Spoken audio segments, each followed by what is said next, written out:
Okay, so topic 6 is just war. All right, now this is a bit of a monster of a topic. All right, there's quite a lot to know here. You need to know the different types of war. Okay, the conditions of a just war, Catholic and what's called Jewish views on war, as well as whether a war can ever be just or not. Okay, so let's fire through it. All right, some of the causes of war. All right, now there's a conventional war. All right, fought between large armies. All right, usually from different countries.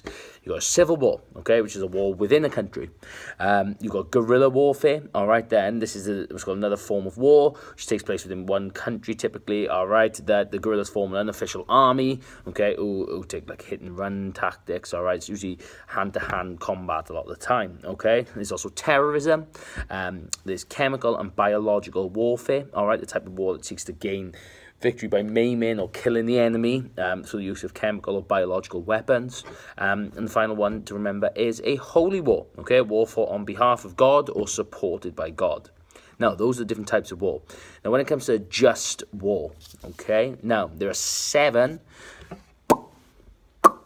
different conditions, all right? Now, you need at least 5 of them in your answer, but for me, mention all 7. Get them all in there, okay? Now, the first one is a just cause. So there must be a good reason to go to war, all right? So it could be self-defense or under threat of invasion from an aggressor, okay?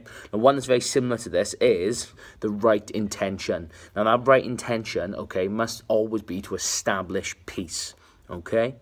Now, the third one is it must be actioned by a legitimate authority, okay? So, if the UK was going to war, then it would be the Prime Minister, all right? If it was the UK, it would be the US, it would be the President, etc., etc., okay? Now, also it must be a last resort. Okay, so all other things, diplomatic ways, all right, maybe cutting off the country with trade, all right, all this sort of stuff must have happened. If there's still no change, then it should be allowed as a last resort. It can be just. Also, all right, the damage or suffering must be proportional. Okay, that means the juice must be worth the squeeze. Okay, so what I'm saying here is that maybe when it comes to the number of lives that are lost, all right, that it must equate to what the outcome is hoped to be, all right. Now, the likelihood of success, that there must be a decent chance or strong chance that they're going to win the war, all right, they're going to win the war that's entered into. Then, finally, all right, there must be immunity of non-combatants or immunity of civilians. So that means that innocent lives shouldn't be lost, okay? You should do everything you can to avoid that happening. Now, when it comes to the Catholic view, I tell you what, we're going to look first at whether a war can be just or not. Now, this question comes up. Now, technically, it's not really asking you, all right, the Catholic and Jewish view. So you need to make sure you get it into your answer, okay? Now, there's a couple of ways in which you can do that, all right? You could say the Catholics believe that a war can be just, okay, as long as it is actioned by the proper authority for a just reason, that kind of idea, all right? Now, another way in which you can do it is that you can say some people feel that a war can be just if it's actioned by the proper authority for a just reason. You can make sure that's a peaked paragraph, and at the end, you could say in your explanation, you could say that it is supported by Catholics, as Jesus taught, and teaching to support that, all right? Now, Catholics do believe that a war can be just, okay? Now, so they support the ideas of a just war. So you've got to make sure that you get that into your answer. And now there's some teachings to sort of to back that up. All right. Now, Catholics would say that Jesus taught was called "Give to Caesar what is Caesar's." All right, saying that it should be okay to go to war as long as it's action by the government. Then you've got the idea about the fact that Jesus himself, okay, there's argument that Jesus himself was violent, all right, when he overthrew the market in the temple, all right. Now, whilst his actions didn't cause any injury, they were still a violent action, throwing over tables, all right, that they could use that as justification that maybe sometimes war or violence is needed to be able to fight against social injustice, say. Okay, now, when it comes to the Jewish view of this as well, all right, that they would say that Jews believe that if life is at risk, okay, then they should act, and God will not oppose this, okay, because of Pikuach Nefesh, all right, which is a thing in your revision guide, all right, which says that if a person is in danger, okay, your life is in danger, then any mitzvah, so command or rule, can be ignored. All right, so they would say that war is justified because of that. However, all right, there's also the argument that war isn't just. All right, now the reasons for this, we need to know the reasons for this, because in the first part, why it is just, you just use the conditions in your answer. But the second part about why it's not just, you need to focus on which ones of those conditions are difficult to achieve. Now, the first one I believe that that you can pick apart is a just cause. All right, and you can link this to the idea of terrorism. If terrorism occurs, that a lot of the time you could make the argument that a country, all right, or the people within that country, they wish to go to war for the main reason of vengeance, of seeking revenge, and that would make it not a just war. Okay, now, so you can pick that one apart, right? And you can say that Catholics would say that's they would disagree with that, and they would say that blessed be the peacemakers, and all who who draw the sword will die by the sword. Okay, that sort of idea.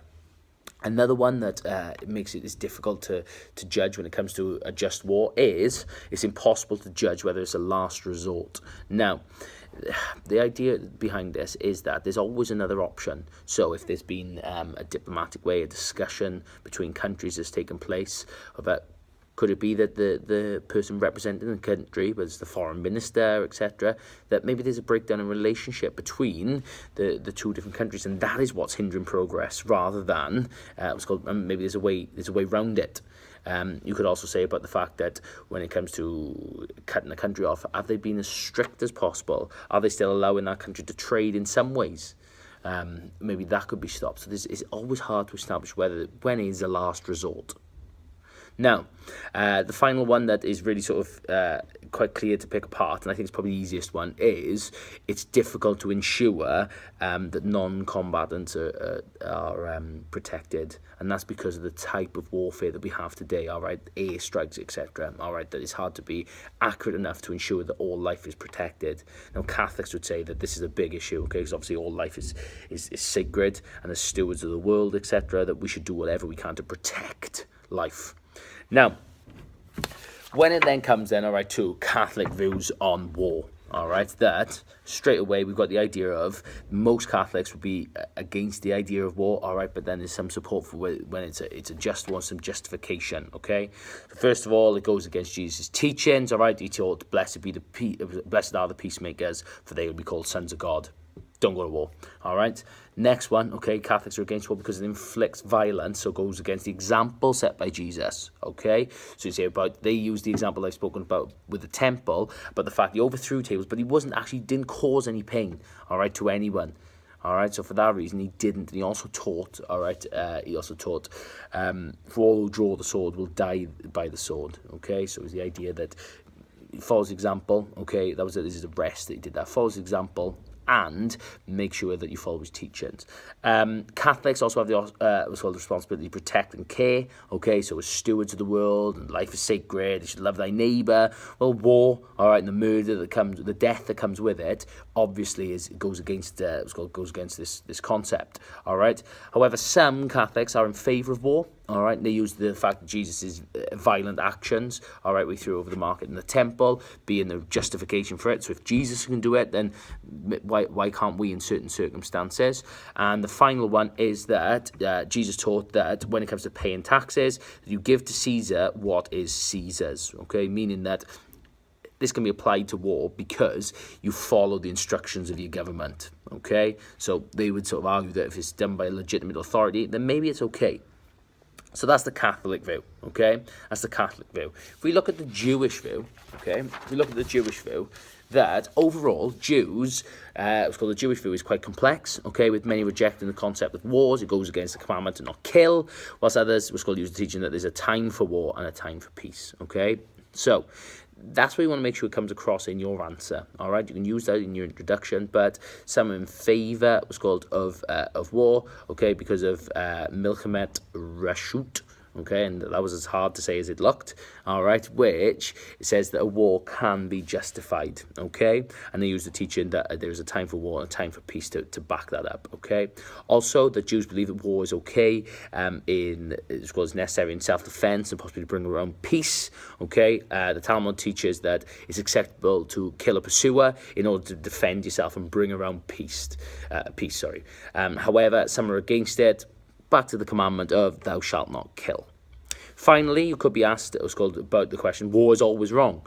Okay, and you can use those ideas I've already said, but you've got to look at the humanist and non-religious view. All right, so humanists will believe war is wrong. All right, that human problems can only be ended by humans and not by weapons. All right, so you're focusing on that as your idea, and they're involved in founding the UN, etc.